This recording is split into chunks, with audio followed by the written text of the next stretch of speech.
came in 1961? I came in 1961 for 1 year before going to law school, and fell in love with it, and I left to go do my graduate work at the University of Wisconsin in 1966-67, but otherwise was here, and I was made headmaster in 1972.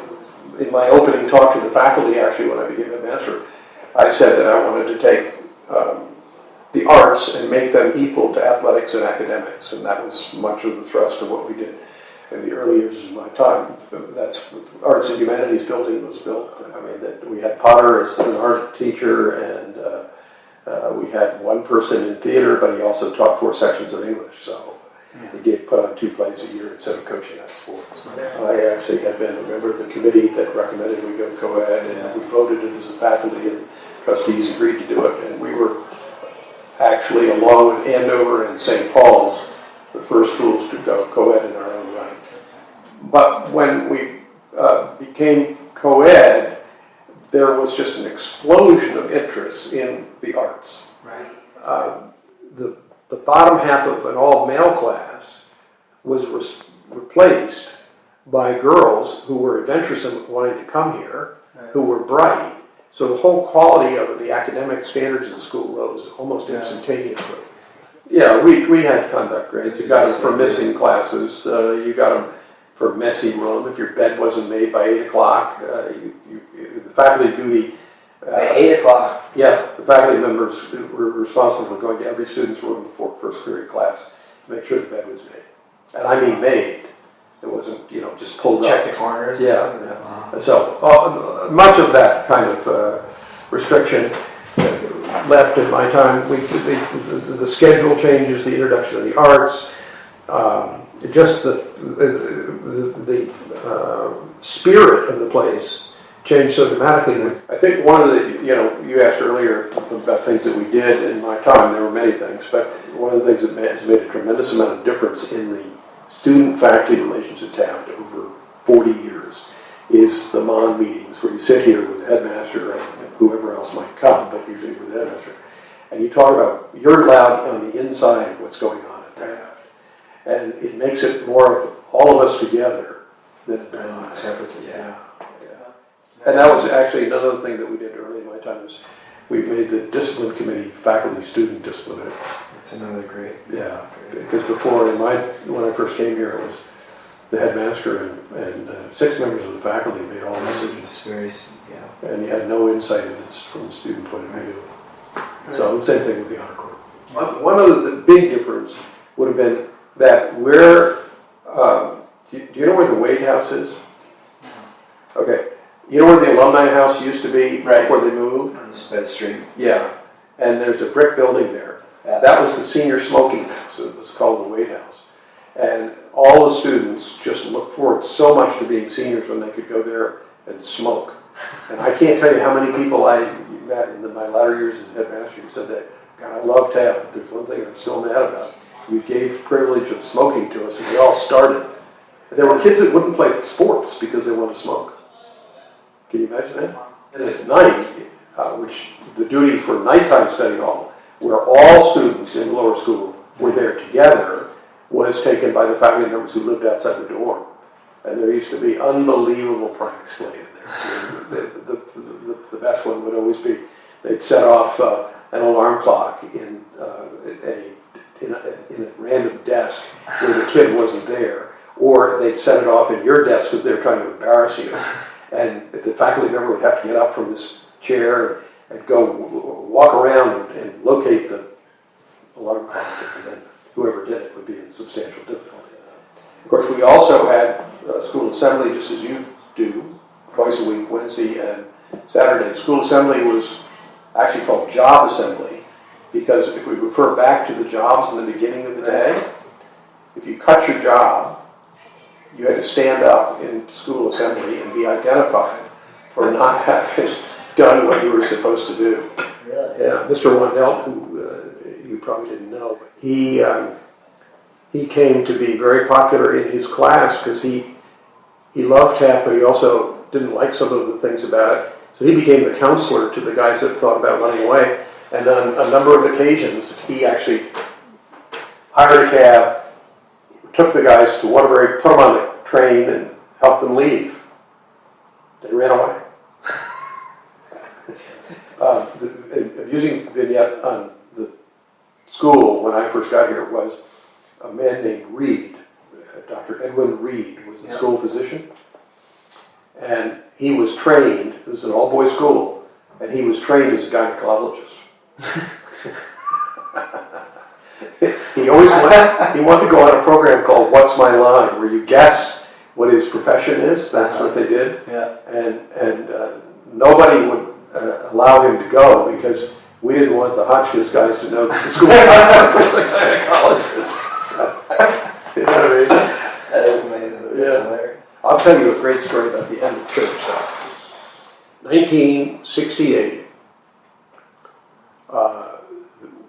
the New York Jets are playing the Baltimore Colts in the Super Bowl on the first Sunday after we came back to school in the winter. The Super Bowl was much earlier in those days. And at that time, the Super Bowl started at 5 o'clock. John Estey, who was my predecessor, invited the chaplain at Smith College, or maybe not Smith College, maybe just from that area, to come down and speak. So the guy gets up to speak, the reverend, I forgot what his name was, and he spoke forever. And finally, John Estey got up to go and tap him on the shoulder because he said, school dinner is at 6:15, you've got to wrap this up. Just as he went to put his hand on his shoulder, the whole audience went, "Hooray!" He thought it was because he was ending the guy's speech. The reason was the Jets had just scored a touchdown.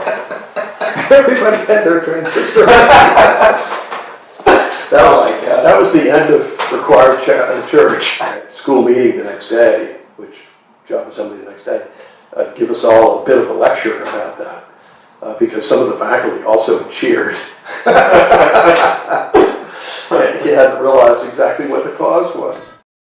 These were all classrooms.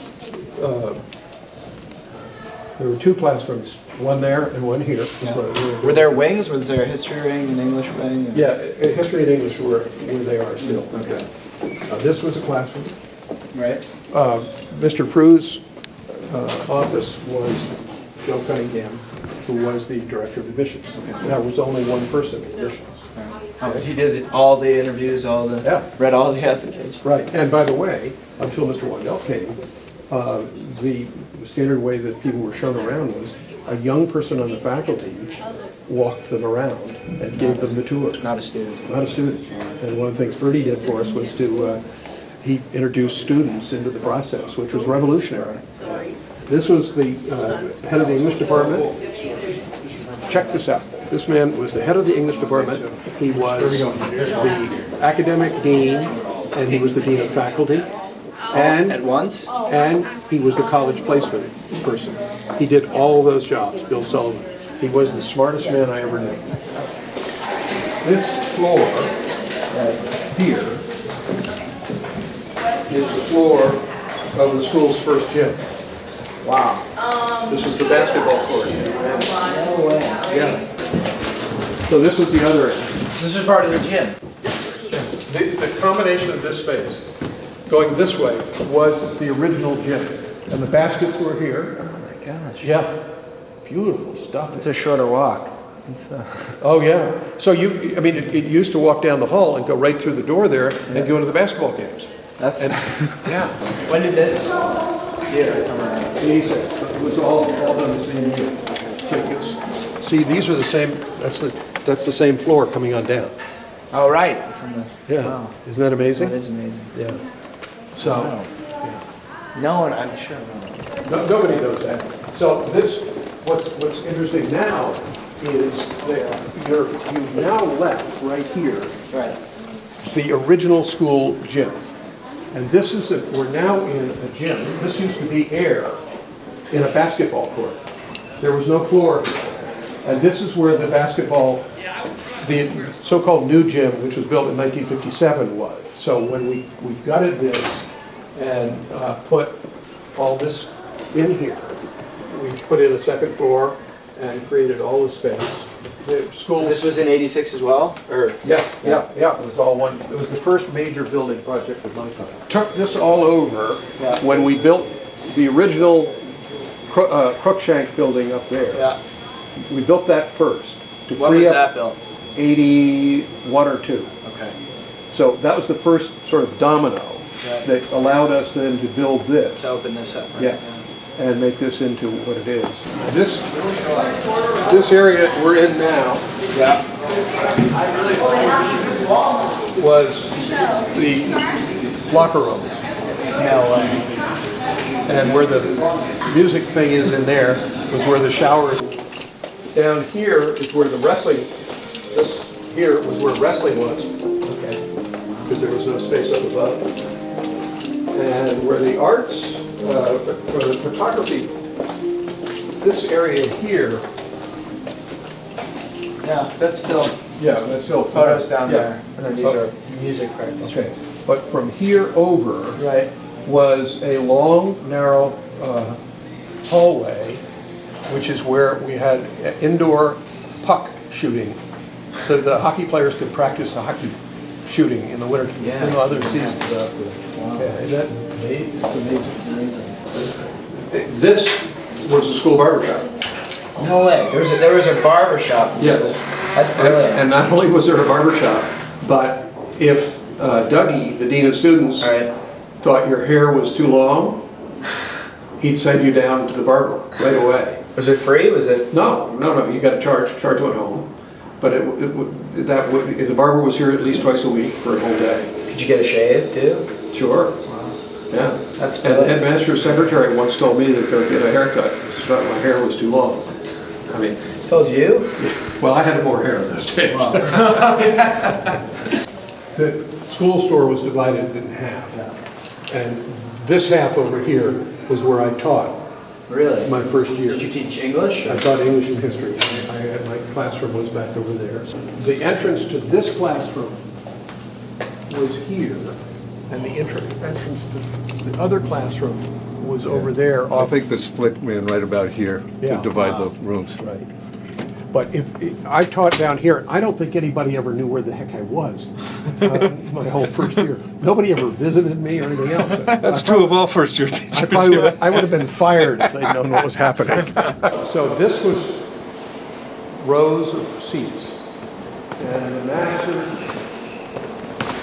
sat at a desk, which was elevated. Not in the balcony? No, right here. Okay? Yeah. And surveyed the boys' study. There's a door back there in a corner. ISP. Leads to the ISP.